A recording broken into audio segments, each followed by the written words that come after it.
Bom, galera, neste último vídeo eu vou passar um exemplo para vocês de um exemplo de um código que se trabalha com last repetição for.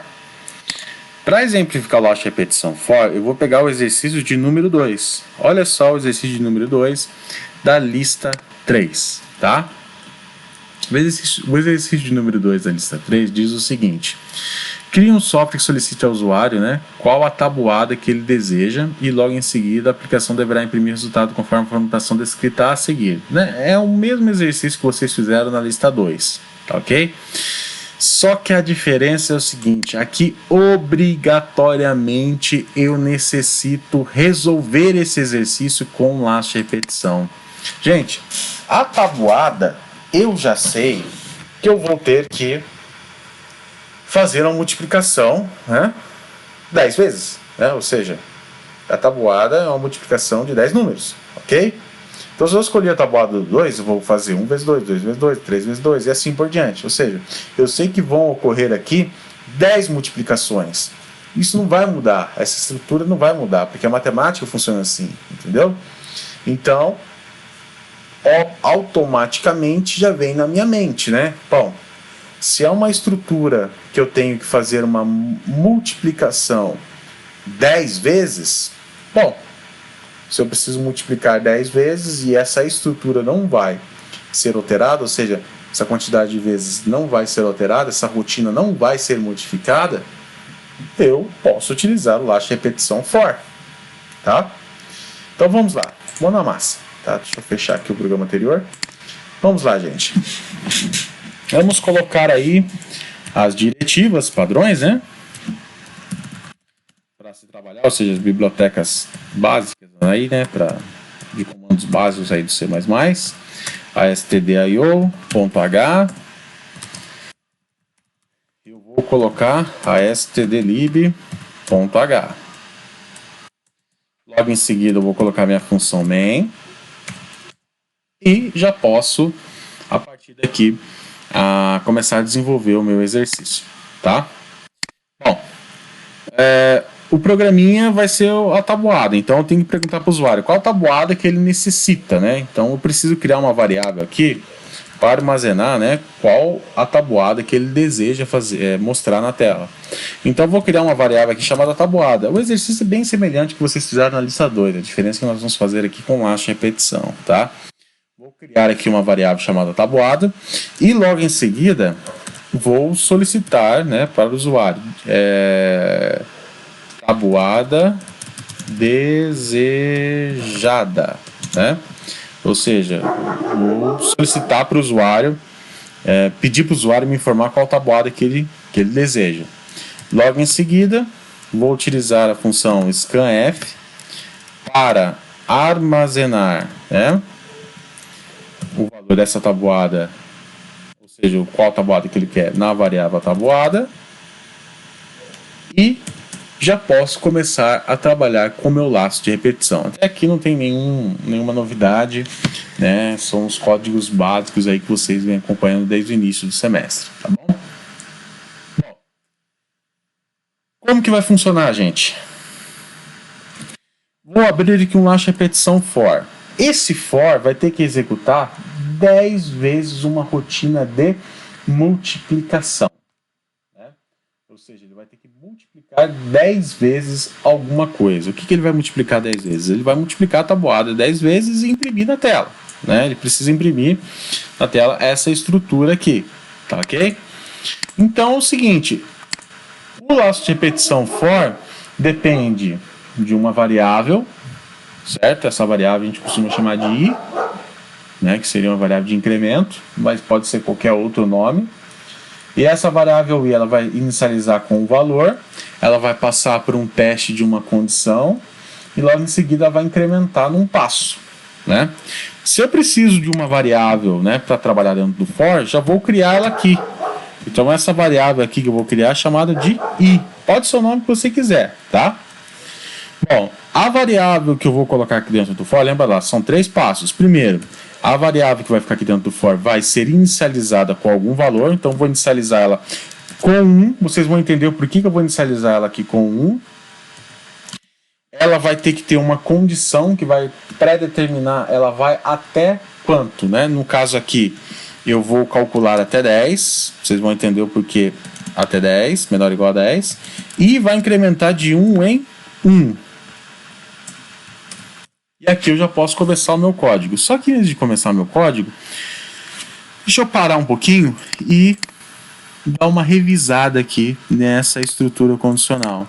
Gente, o laço de repetição for, cria-se uma variável para você trabalhar dentro dele. Primeiro, inicializa essa variável com alguma coisa, algum valor, ponto e vírgula. Depois, essa variável vai ter que passar por alguma condição, algum teste. O teste aqui é o seguinte, essa variável tem que ser menor ou igual a 10, ponto e vírgula. E por último, um incremento, ou seja, ela vai ter que incrementar, né? Quando eu coloco a informação, vou até abrir aqui o bloco de notas, i mais, eu estou querendo dizer o quê? I mais é a mesma coisa que i é igual a i mais 1. Lembra lá daquela variável acumulador, ou aquela variável soma, né, que eu expliquei nos vídeos anteriores? Quando eu coloco uma estrutura i é igual a i mais 1, quer dizer o quê? Eu estou incrementando de 1 em 1. Se eu colocar i é igual a i mais 2, eu vou incrementar de 2 em 2. Só que a sintaxe i++ é uma sintaxe que ela é exclusiva para incrementar de 1 em 1. Se eu quiser incrementar de 2 em 2, eu não posso colocar i++. Aí eu teria que colocar aqui i é igual a i mais 2. Neste caso aqui, eu quero incrementar de 1 em 1. Então, eu posso colocar assim, i é igual a i mais 1, ou simplesmente eu posso colocar i++, né? Tanto faz aqui para mim, tá bom? Então, esse i++ é a mesma coisa, né? Vou colocar, escrever aqui, ó, é igual. Ou seja, i++ é igual a i mais 1, tá? Se você quiser fazer incremento de 2 em 2, aí você obrigatoriamente tem que usar essa estrutura aqui. Aí você só altera aqui o número, né, que você quer implementar, ou seja, o passo. Bom, como que funciona? Vou dar uma relembrada aqui um pouquinho do vídeo de número 1 que eu expliquei. Como que funciona, né, a lógica de operação do laço de repetição for? Então vamos lá, ela inicializa com algum valor. Neste caso aqui ela inicializou com 1. Eu coloquei propositalmente, vou explicar o porquê que eu coloquei propositalmente a inicialização dela com 1, tá? Logo em seguida, passa por um teste. Ou seja, o valor que está em i, neste caso aqui, é menor ou igual a 10, essa condição aqui eu que criei. Você cria do jeito que você quiser. I é maior do que 20, I é menor do que 10, I é menor ou igual do que 50. Bom, você que cria essa condição, tá? Neste caso aqui é I menor ou igual a 10. Depois que ele passou por essa condição, caso ela seja satisfeita, ou seja, se aqui for verdadeiro, começa a executar o que está aqui dentro.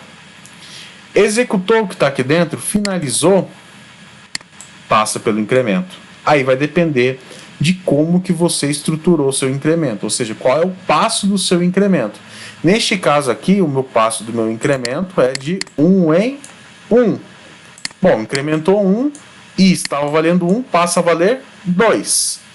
Aí ele pergunta, 2 é menor ou igual a 10? É. Se é, executa o que está aqui, finaliza, incrementa 1 e passa a valer 3. 3 é menor ou igual a 10? É. Executa o que está aqui dentro, incrementa, passa a valer 4. E assim por diante. Até que ela chega, por exemplo, no 10. 10 é menor ou igual a 10? É. Executa o que está aqui dentro, incrementa 1, passa a valer 11. 11 é menor ou igual a 10? Não. Isso é falso. A partir do momento que a condição aqui torna-se falsa, né, ele sai fora desse for, ou seja, ele finaliza a execução, né? Então a estrutura de funcionamento do for é basicamente essa daqui, gente. Você inicializa, ou seja, dá um start, testa, ou seja, start, vai até vai até que ponto e incrementa de quanto em quanto, tá? Essa é a ideia, ou seja, inicializa com que valor? Vai até que ponto? Com que passo? Então, a ideia do last repetição for é exatamente essa. Agora faz sentido eu inicializar com 1. Por quê, gente? Porque eu quero aqui fazer a tabuada do 1, a tabuada, né? A estrutura de uma tabuada, matematicamente falando, é você fazer 1 vezes 2, 2 vezes 2, 3 vezes 3 e assim por diante. Ou seja, é do 1 até o 10. Por isso que eu coloquei aqui, ó. Começa no 1 e vai até o 10. Entendeu? Por isso que a estrutura aqui tem que ser 10. E o passo aqui, gente, tem que ser de 1 em 1, né? Porque tem que ser 1, 2, 3, 4, 5 e assim por diante. Feito isso, eu já posso, por exemplo, começar a colocar o resultado na tela. Então vou colocar aqui um printf, né? Vou colocar aqui, ó. Bom, primeiro vou colocar aqui um %d. Esse primeiro %d aqui vai representar esse número aqui, ó, que vai ser 1, 2, 3, 4, 5, 6, 7, 8, 9, 10. Quem é esse 1, 2, 3, 4, 5, 6, 7, 8, 9, 10? É o i, concorda comigo? Então, esse primeiro D aqui é o i, concorda comigo? Logo em seguida, eu vou dar um espaço, vou colocar um X. Olha, estou seguindo exatamente como que está aqui, ó. Vou colocar um X, vou colocar um espaço, né? E vou apresentar o quê? Qual que é a tabuada que o cara digitou? Bom, o cara digitou a tabuada do 2, então não posso mostrar, eu tenho que mostrar o 2.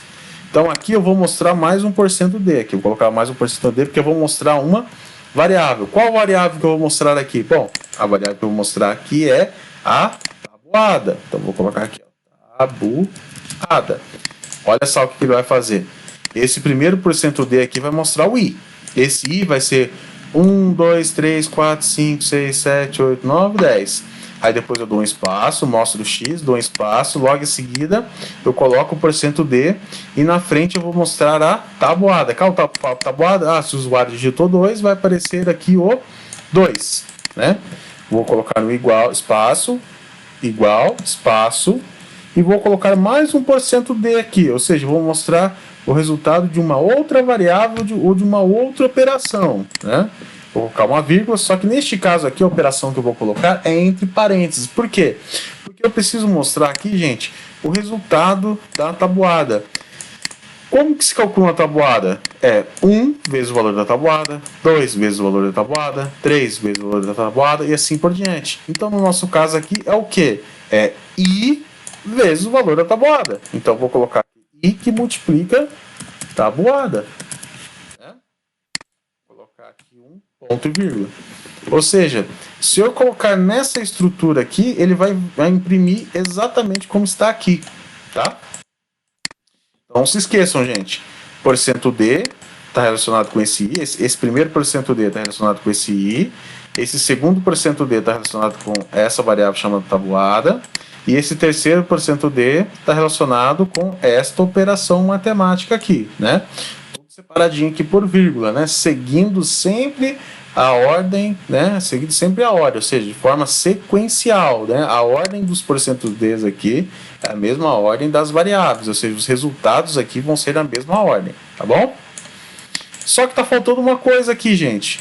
Percebe-se que eu coloco aqui, ó, a operação da tabuada e logo em seguida eu pulo a linha, não pulo? Coloco a operação na tabuada, pulo uma linha. Então tá faltando o que aqui para mim? No finalzinho aqui, um pular linha, né? Coloco um pular linha aqui. Feito isso, basicamente o código já está rodando. Olha lá. Vou colocar os códigos finais, né? Um pular linha. É sempre aquele códigozinho padrão para finalizar, né? Um system pause.